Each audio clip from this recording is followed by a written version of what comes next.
Hey guys, it's Leighton from Just Collect, and I am here to share with you an incredible interview with Sean about probably, you can see my goosebumps already. Look at that hair, isn't that insane?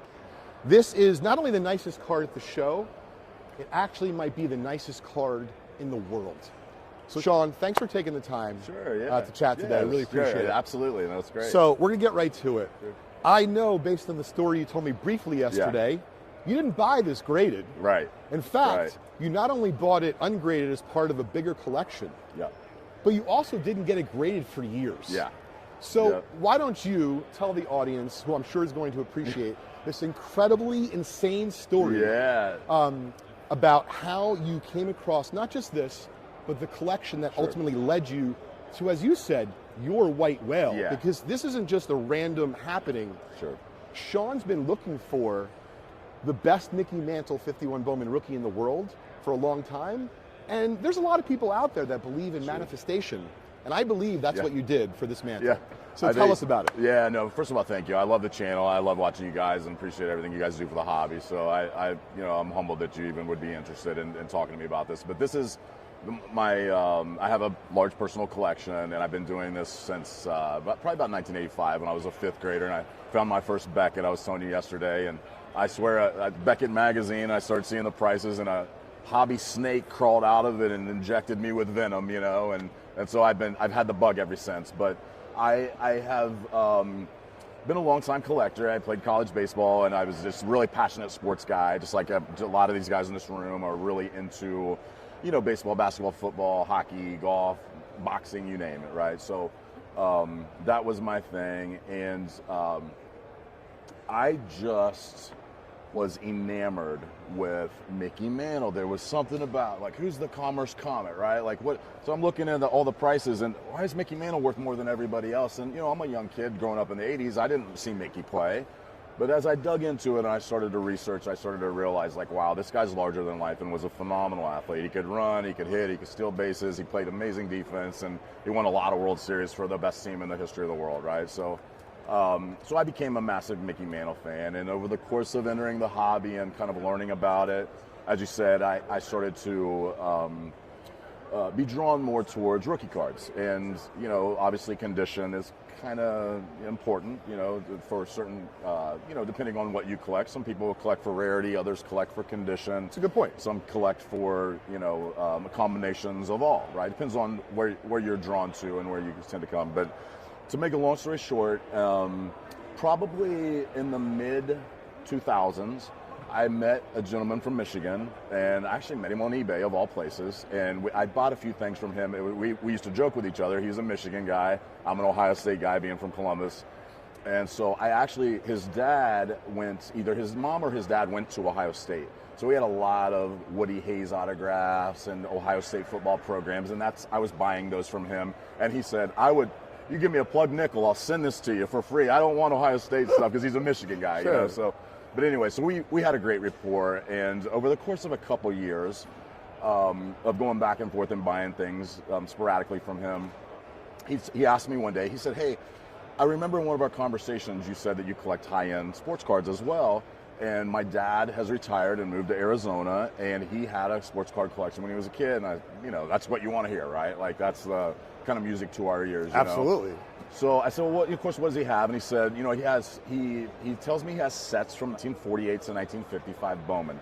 And I said, that's great stuff. Obviously, you know, like, you know, I'd love to see it. And, you know, so he said, my dad isn't really, you know, like, a cell phone guy or snapping pictures or whatever. He's not a techie. So I said, well, I'll come out.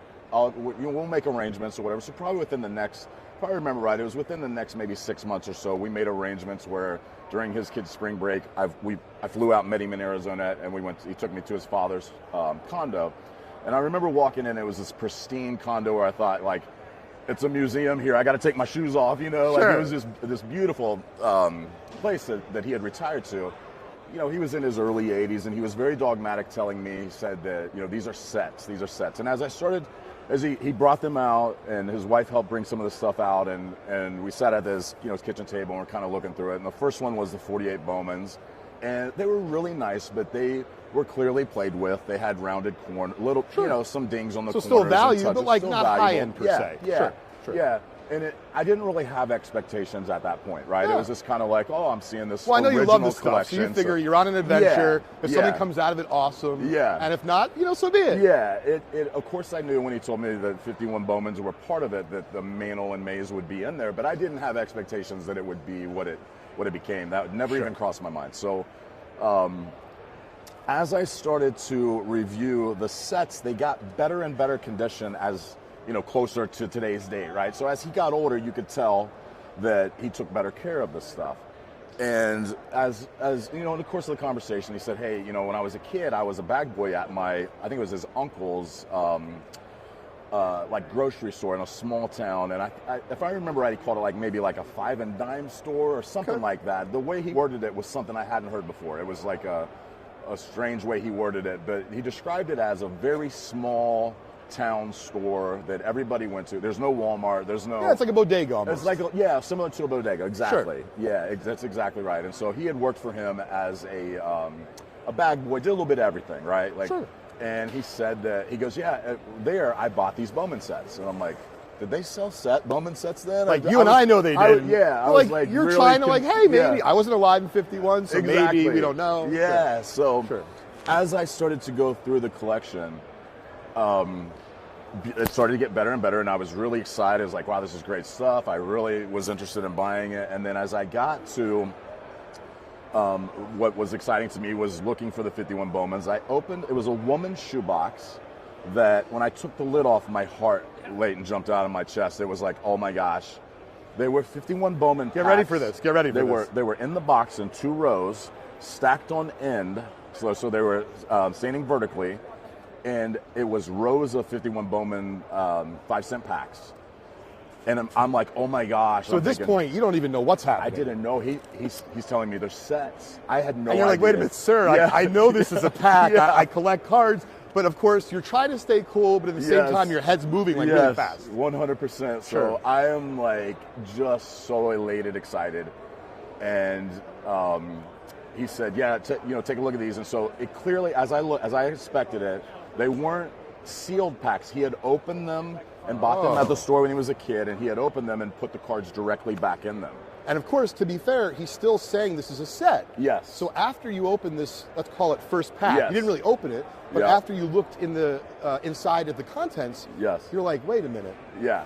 Did this guy open up the packs, just put the cards back in, complete a set and forget about it? You're like, there's no effing way he did that. Yeah. But go ahead. Yeah, and I was my mind was racing. I had so many different thoughts, and of course I knew that card number 1 is the Whitey Ford, and which card is a 2 is great Yogi card. Berra. Yeah, and that that was not what I saw. What I saw was clearly. And as I took out the contents, they were literally, I think he opened them and put them right back in. I don't think he ever looked at them again. And they were pristine. Oh, my God. And by pack 3, I see Ted Williams, and it's absolutely, you and I could shave with this card. It was so sharp. And it ended up getting, it would have been a super high grade card, but because of centering, sure, it got an 8. I'm sorry, an SGC 8, which is a great card. And of course. In grading, but so as I kept going through the box, I got to I see a Willie Mays in a pack, kind of in the middle. Which makes you think the set really is complete. Yeah. Sure. Now, the Willie Mays was so amazing in every single way, other than centering. So it was centered 95.5 in one direction. Which, to be fair, for that card is actually kind of common. Very common. Yes. Very common. Yes. So that was kind of the problem with that. So as I kept going, I thought, where's the Mantle? Where's the Mantle? Where's the Mantle, right? Yeah. And so finally, if I recall it correctly, it was there were maybe 3 or 4 packs left. And I'm telling you, literally, in the middle of the pack. And I can't remember if it was the card before the last one or where it fell. The very middle of the card, but it wasn't the front and it certainly wasn't the back. It was somewhere in the middle. And almost everything after, when I see this Mantle, everything's almost like a blur. As I was telling you Totally, yesterday. I would have fainted, I'm pretty sure. Yeah. So I get to the Mantle card, guys, and I literally, my heart, let me tell you, if I had a poker face, it left the room at that point. It was oh my gosh. I'm sure he appreciated that. Yes, yeah. It was absolutely, it was the stars aligned, and, the hobby god shined on that moment because I'd mentioned to you yesterday, I looked for this card for, passionately for so many years in high grade, and I'd handled a couple of the high grade ones as I became an adult and had a little more financial ability to handle some of those things. But this one was remarkable, and I just thought, my gosh, I have to buy this whole collection. I can't leave without, I don't care what he says. Like I'll buy your condo. I don't care. Yeah, I have to make this work. I have to make this deal work in some way. But so anyway, he was wonderful. The family was fantastic. What he wanted to do was, he had his son that I knew very well, and then he had 2 daughters, and he wanted to sell his collection and do some sort of financial planning for his family, which is really nice. Pretty common, and as someone is exiting the hobby or whatever. So that's what happened, and as I left and I'm on my way to the airport, I'm calling and texting Brian Dren at Mile High and JP at Memory Lane, and so I sent a text to Dave Foreman at SGC, and I said, Dave, and I've known Dave since we were kids, and I said, Dave, I honestly think I just bought the best mantle in the hobby. And he texts me back right away, which is, if you know Dave, that doesn't happen. He takes a day or two. But it means respond. you piqued his interest. Yes. Yeah? Oh, I know him. Yeah. And Dave loves this stuff, He does. And has been doing it for years. But he said, send me pics, send me videos, whatever. So as Dave and I had the conversation about the card, he was like, you got to have it graded with SGC, and I felt like that was the best thing to do too. So as you alluded to earlier, I owned it for a couple of years. At the time, my kids were really young. Dave had some young kids as well, and our schedules just didn't align for, I think, maybe 2-3 years that I owned it before I So can you imagine it? sitting on something like that in almost virtually pristine condition, as excited as Sean was, and not grading it for several years? I can appreciate that because as a collector myself, I know that I actually enjoy the cards quite often in the state that I find them, right? Yes. In that raw condition. Yes. But incredible discipline. Yeah. But anyway, let's pick back up. So you get in touch with Sure. Dave, and now you're actually heading down there. Yeah, so we made arrangements. I want to say around 2000. I was thinking about this when you and I talked yesterday. Maybe around 2017, 18, right around there, somewhere around there. It was when SGC went to like half grades, right around that time. Yeah, Maybe they did it for a little bit prior to me going, but it was right around that time. And so I flew down and met with them, and I remember going in. They had this office with a long conference table, and I told Dave, I was like, listen, I love you, but I'm not leaving without this card. So I'm going to sit here and wait until you guys get done. I don't full care day, if it's 8 hours. Whatever you got. Yeah, whatever you need to do. And so he was gracious and allowed me to stay. And the grading room was excited, and we had some really nice conversations. And as he brought it back out and slid it back over across the table to me, of course, I was super thankful and super excited. And as you and I talked yesterday, when you have a card like that, you're very hopeful. And obviously, as owning the card, I'm thinking, all right, I want a 10. It's a 10. Sure. But the graders have to be critical. They have to make sure that they do the best thing for the card itself and for the hobby. And I understand completely, but I was thrilled. It was the find of a lifetime for me. And it's just, I can't tell you how much I love the story and how I love, as you and I talked yesterday, provenance is a big word, right? Knowing where something comes from, knowing where, origination, originality, all those things are really important to the hobby, especially now in the days where you can video and you can, commemorate things with pictures and PSA and SGC, and now they, every time you grade a card, they'll take a picture of it and you can type in the serial number and reference it or whatever. So I love that stuff, right? So one of the things I did when I was there was videos and, taking pictures and all those things. So all of it together, comes down to this, right? So as you and I talked, it's just a great card with a really neat story, and I'm just really thankful to own it and share it with the hobby, So. Well, you're extremely humble. Well, thank you. And what I really thought was cool, so to be clear, Sean has no intentions of selling it. But when someone reached out locally who is now running this big show, it's Greenie and his gang, he said, Sean, would you maybe be willing to come out to this new show we're promoting, kind of combining Strongsville with this modern show, and put it on display? And Sean, without even hesitating, said, sure, I'll support. And I thought it was awesome this morning. You were telling me about some kids that came up to you yesterday.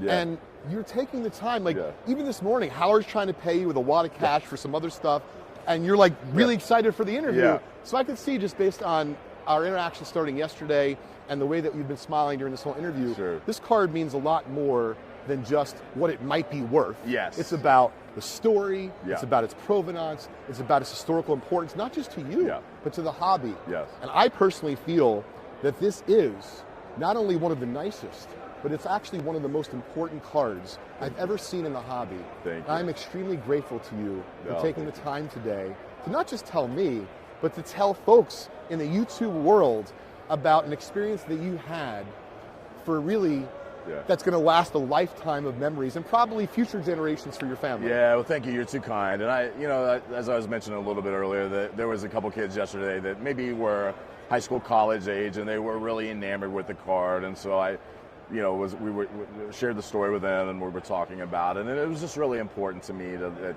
a lot of people chase in the hobby. Obviously now things are pretty expensive. Things have gone up a lot over the last maybe 5 to 10 years or whatever. But it's not always about money, right? It's about what you love. Collect what you're passionate about, And if we can somehow, guys like you and I that have been in this forever, it feels like we're dinosaurs, and a kid asked me, he said, like, did you buy vintage? And he shows me 1989 Hoops cards. I thought, my God, I'm getting old, So I know. It's just where we're at in life, right? But no, it's just been so much fun being here, and I only live a few hours away. So when he asked, when Steve asked me to put some stuff on display, I just thought, this would be a fun place to share it. And of course, when I talked to you yesterday, I just love this card. It's almost like a part of me at this point, Leighton. I don't know how to make it make sense. The way to explain it, you did a really good job in the beginning.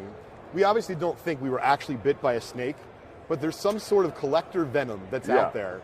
And I got bit really young.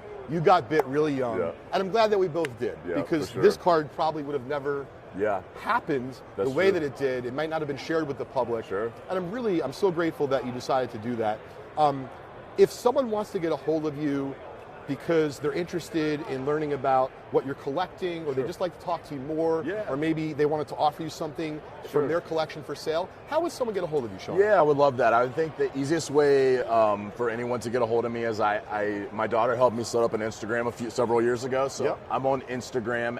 It's really easy to remember. It's Mickey Mantle Cards. It's pretty easy. At Mickey Mantle Cards. So GM me, I don't know, make a comment, anything, If whatever. you got something great, Sean always wants to hear about it. Yep. Thank you sure. so much yeah, for taking absolutely. the time. Thank you. It's Very awesome. kind. I appreciate it. Thank you. Guys, if you enjoyed today's video and this type of hobby content, I highly suggest you subscribe to our YouTube channel. Thanks for tuning in. Yeah.